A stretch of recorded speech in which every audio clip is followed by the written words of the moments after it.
All right, movie fans, get ready because today we are diving deep into Deadpool 2. We've got some really cool source material lined up here, and we're going to break down all the action, all the laughs, all the heart, and all the chimichangas that this sequel has to offer. What's so interesting is this sequel really takes everything that worked in the first film and cranks it up to 11. It's bigger, it's bolder, it's even more meta, and yet somehow it never loses sight of what made the first film so special. Yeah, it definitely captures that same Deadpool magic. So just to kind of set the stage for anyone who hasn't seen it or needs a little refresher, it's been 2 years since the first Deadpool. Wade Wilson is living the dream. He's got Vanessa. He's finally found love. He's even dabbling in the whole superhero thing, trying to use his powers for good. Yeah, although his definition of good is definitely debatable. He's still got that mercenary edge to him, that willingness to cross lines that other heroes wouldn't even consider. Right, but that's what makes him so damn entertaining. And he's got Depinder now, right? Yeah. His trusty cab driver sidekick. Oh, yeah, Dopinder. He's got his own aspirations of becoming a contract killer, but for now, he's perfectly happy chauffeuring Deadpool around on his, let's call them adventures. Adventures is one word for it. I think chaos might be another one.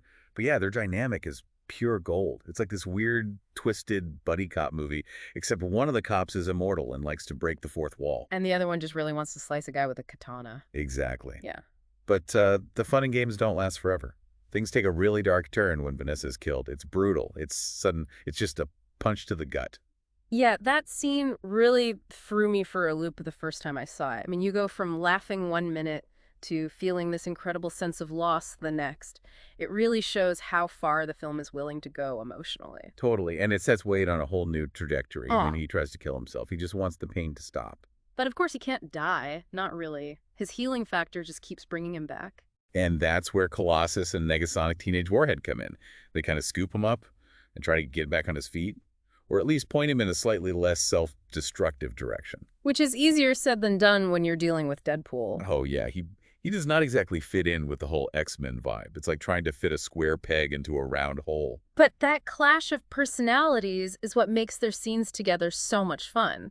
You've got Colossus, this upstanding Boy Scout, trying to instill some morals in Deadpool, and Deadpool just constantly pushing his buttons. Yeah, and then we meet Russell Collins, a.k.a.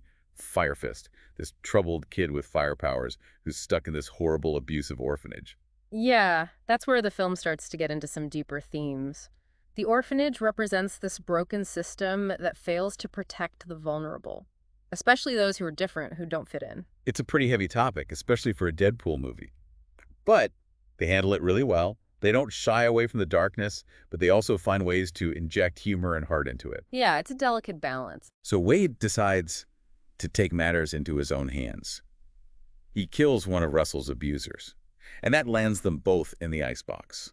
This maximum security prison specifically for mutants. The icebox is a fascinating setting. It's this really stark visual representation of how society fears and oppresses mutants, Yeah, and they're both fitted with these power-suppressing collars. which just adds to the whole sense of dehumanization and control.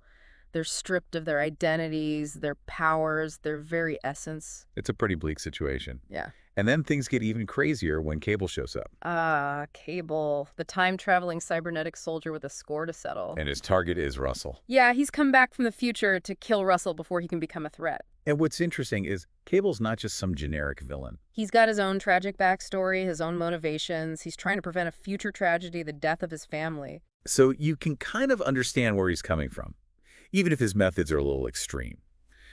So now you got Deadpool trying to protect Russell, Cable trying to kill him, and the X-Men caught in the middle trying to figure out what the hell is going on. It's a recipe for chaos. And that's just the first act. We haven't even gotten to the prison break, the formation of X-Force, or the midair parachute sequence yet. Oh yeah, things are about to get wild. You know what's really impressive about all this action is how well choreographed it is.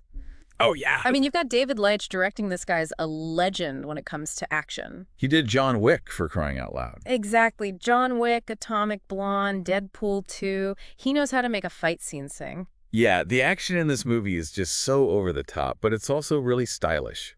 It's like they found the perfect balance between brutal and beautiful. It's like watching a ballet with explosions and swords. A very R-rated ballet. Right. And the prison break scene? Oh, man. So good. Pure mayhem. Deadpool's slicing and dicing his way through guards. Cable's blasting everything in sight. And somehow they managed to squeeze in like a dozen jokes along the way. Yeah, and let's not forget about the formation of X-Force, Oh, yeah, that was a classic. this ragtag group of wannabe superheroes. I mean, come on, you've got Deadpool, Cable Domino.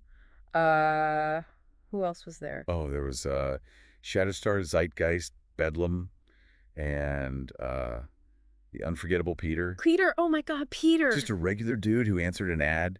He had no idea what he was getting himself into. It's just so perfectly Deadpool to put a completely ordinary guy in the middle of this insane superhero team. And of course, it all goes horribly wrong. Like, hilariously wrong. I mean, they pretty much all die in like the first 5 minutes of their first mission. It's brutal, but it's also so funny. Yeah, it's one of those moments where you're like shocked and laughing at the same time. And you know what I love about Domino? Oh, Domino's amazing. Her superpower is luck. Luck. It's brilliant. Such a cool and unique power. And the way they visualize it in the film is just stunning. Yeah, those slow motion shots where everything's going crazy around her, but she's just gliding through unscathed. It's like she's got this force field of good fortune surrounding her. It's like she's playing life on easy mode. Yeah, but even with all the action and all the humor, Deadpool 2 never loses sight of its emotional core. Right. It's still ultimately a story about Wade trying to deal with the loss of Vanessa. Trying to find his place in the world now that she's gone. And that's where his relationship with Russell comes in. Yeah, they form this really unlikely bond. At first, Wade's just annoyed by him. He's not exactly cut out to be a mentor. But then he starts to see a bit of himself in Russell. They're both kind of broken in their own way. They're both searching for something. And there's that really powerful scene where Wade talks to Russell about losing someone you love. Oh man, that scene gets me every time. It's so raw and honest. You really see the vulnerability beneath Deadpool's mask. Ryan Reynolds does such a great job of conveying that emotional depth. Yeah, he's not just a comedic actor. He can do drama, too.